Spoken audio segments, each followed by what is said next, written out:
हलधर teach studio में आपका स्वागत है। आज हम लोग पढ़ेंगे कक्षा 10 का गणित बहुपद ऑब्जेक्टिव क्वेश्चन का पार्ट 2 है।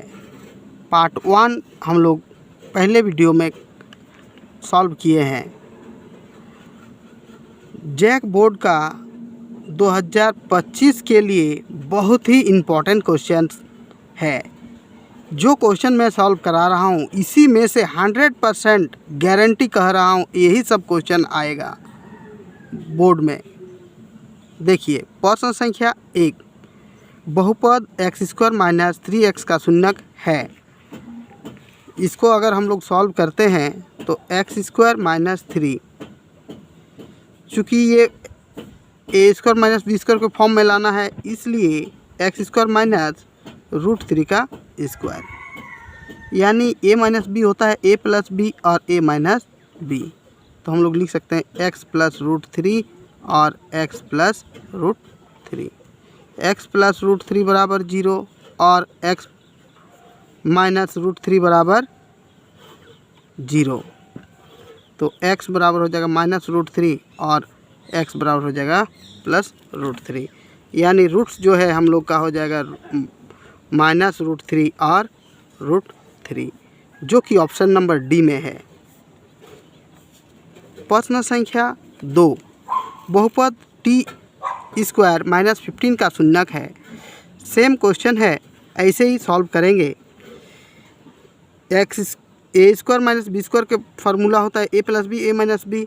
तो प्रश्न संख्या 2 में भी इसी तरह से दिया हुआ है t² माइनस 15 बराबर t²। इस 15 को हम लोग इस स्क्वायर में लाने के लिए हम लोग क्या करेंगे, √अंडर², यानी a² माइनस b² के फॉर्म में आया तो हम लोग लिख सकते हैं a प्लस बी और a माइनस बी। t बराबर लिख सकते हैं माइनस √15 और t बराबर प्लस √15, जो कि ऑप्शन नंबर बी में है। प्रश्न संख्या 3 में बहुपद 4u² प्लस 8u का शून्यक है।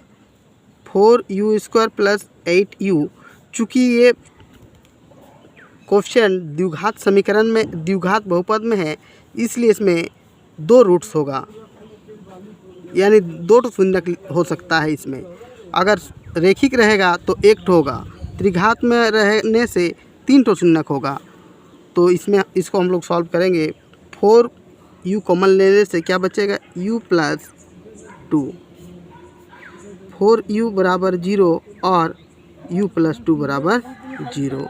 तो u बराबर हम लोग लिख सकते हैं 0/4 और u बराबर -2, यानी इसको हम लोग लिख सकते हैं u बराबर 0 को 4 से भागा देंगे तो 0 और u बराबर -2, जो कि ऑप्शन नंबर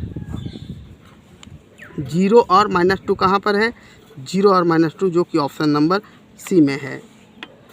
प्रश्न संख्या, और बच्चों मैं एक क्वेश्चन देता हूँ, इसी तरह से इसको सॉल्व करके मुझे कमेंट कीजिए। 4z² प्लस 2z के शून्यक ज्ञात कीजिए। प्रश्न संख्या 4, बहुपद x² माइनस 2x माइनस 8 के शून्यक है। तो शून्यक हम लोग कैसे निकालते हैं, पहले इसको गुणनखंड करके निकालिए। गुणनखंड करने से शून्यक आ जाएगा।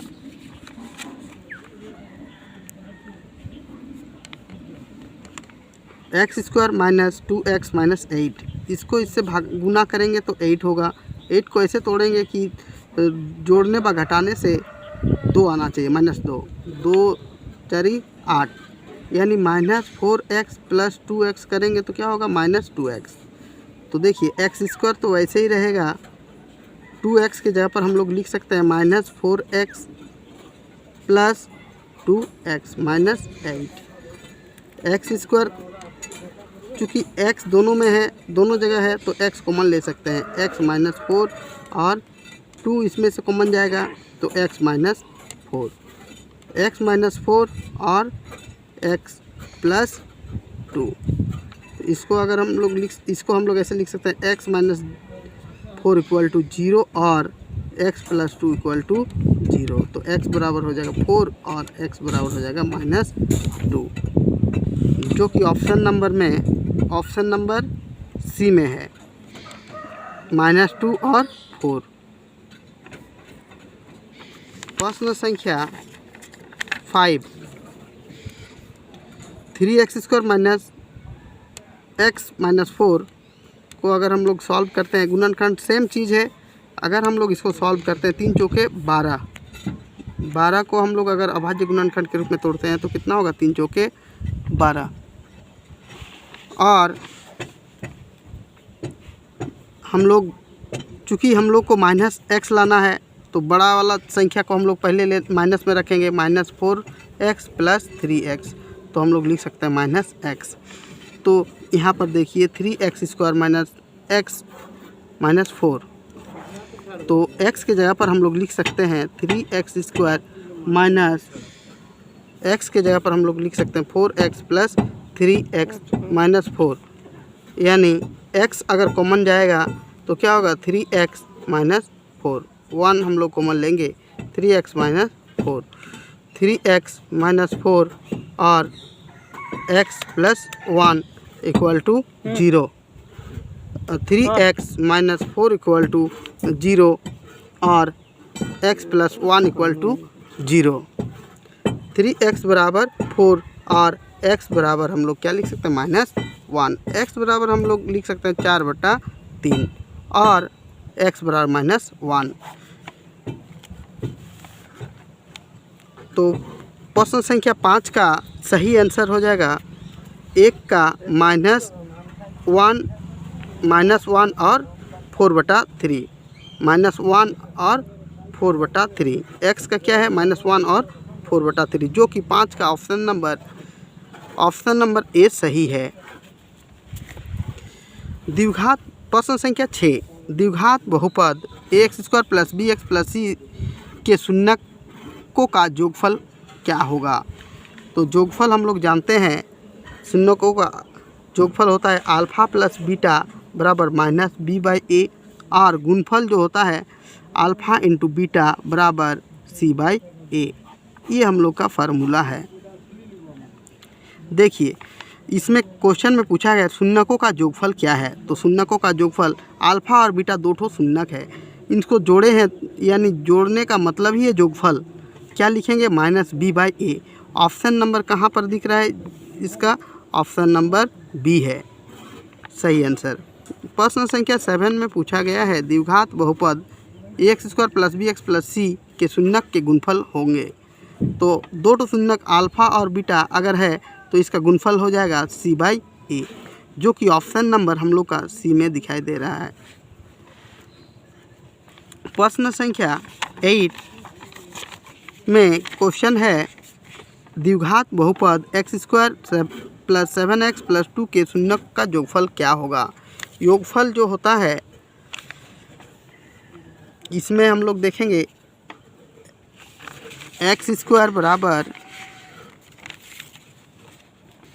प्रश्न संख्या 8 में x² प्लस 7x प्लस 2, यानी हम लोग इस योगफल अगर बोलेंगे अल्फ़ा प्लस बीटा तो b/a।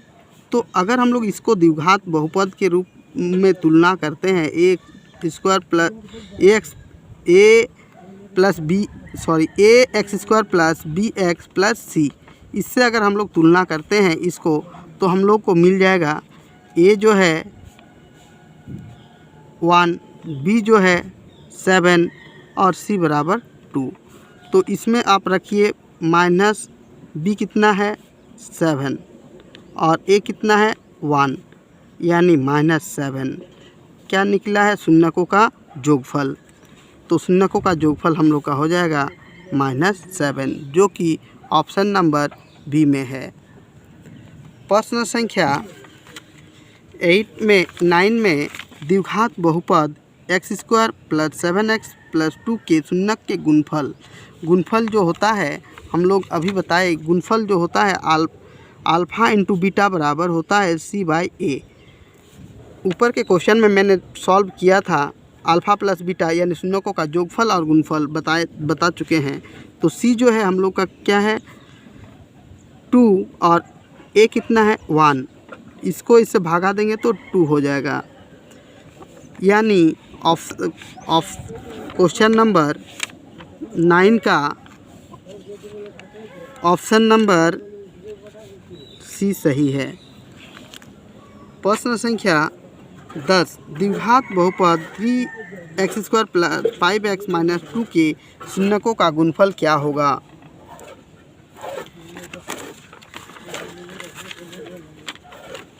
हम लोग लिख सकते हैं 3x² + 5x - 2।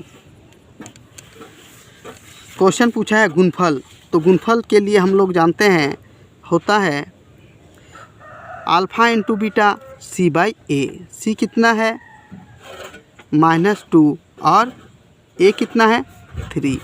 तो हम लोग कह सकते हैं शून्यकों का गुणफल -2/3। अगर इसमें शून्यकों का योगफल पूछा जाता तो हम लोग लिखते -B/A अर्थात -5/3। प्रश्न संख्या 10 का ऑप्शन नंबर हम लोग का 5/C जो है 5/3 जो है ऑप्शन नंबर C में है।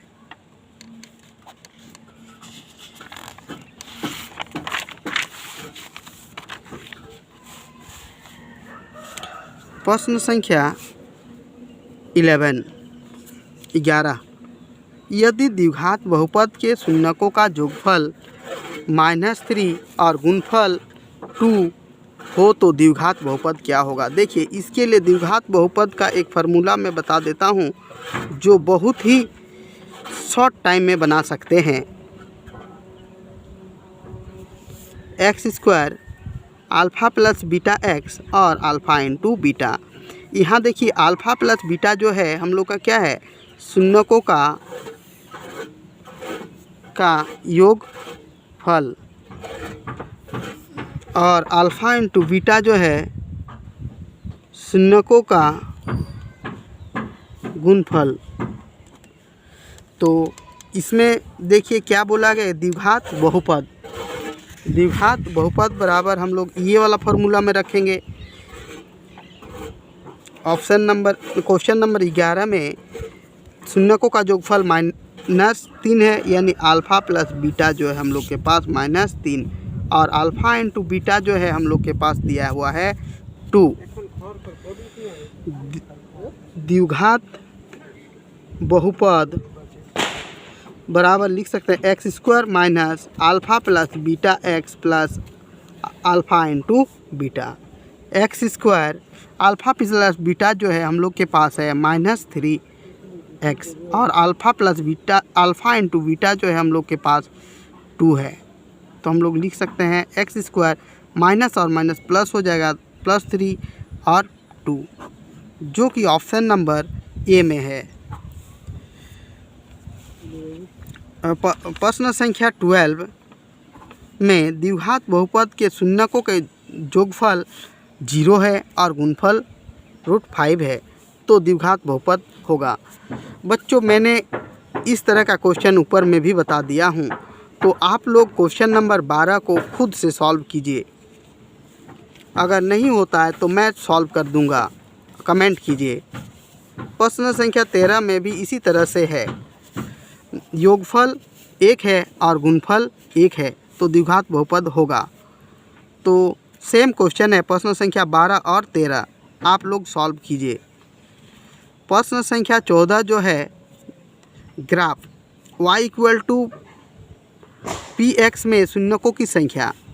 शून्यकों की संख्या जो होता है x अक्ष में जितना बार प्रतिच्छेद करती है कर्व रेखाठो उसे कहते हैं शून्यकों की संख्या। इस आलेख में देखिए तो x अक्ष चूँकि x डैश और x अक्ष में 2 ही बार प्रतिच्छेद किया है, एक बार यहाँ पर और एक बार यहाँ पर। तो इसमें शून्यकों की संख्या कितनी हो जाएगी? 2, जो कि ऑप्शन नंबर ए में है। बच्चों, इसी तरह से क्वेश्चन नंबर 15 में है graph y equal to p x में शून्यकों की संख्या है। चूँकि x अक्ष में कहीं भी प्रतिच्छेद नहीं हुआ है, y अक्ष में प्रतिच्छेद हुआ है, तो शून्यकों की संख्या, चूँकि x अक्ष को देखना है, x अक्ष में कहीं प्रतिच्छेद नहीं करता है, इसीलिए शून्यकों की संख्या यहाँ पर 0 हो जाएगा। बच्चों, मैं आप लोग को बता देता हूँ कि जो मैं वीडियो आज बताया हूँ, इसमें जो क्वेश्चन दिया हूँ, इसमें से एकदम 100% गारंटी है यही सब क्वेश्चन जैक बोर्ड 2024-2025 में देखने को मिलेगा। Thank you.